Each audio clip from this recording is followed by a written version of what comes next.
Ito ang GMA Regional TV News. Mainit na balita mula sa Luzon, hatid ng GMA Regional TV.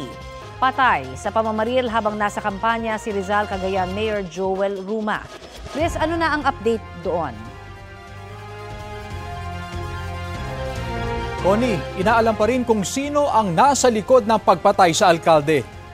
Ilang sandali bago ang krimen, nakapag-live pa si Mayor Ruma habang nangangampanya sa barangay Ilduru Sur.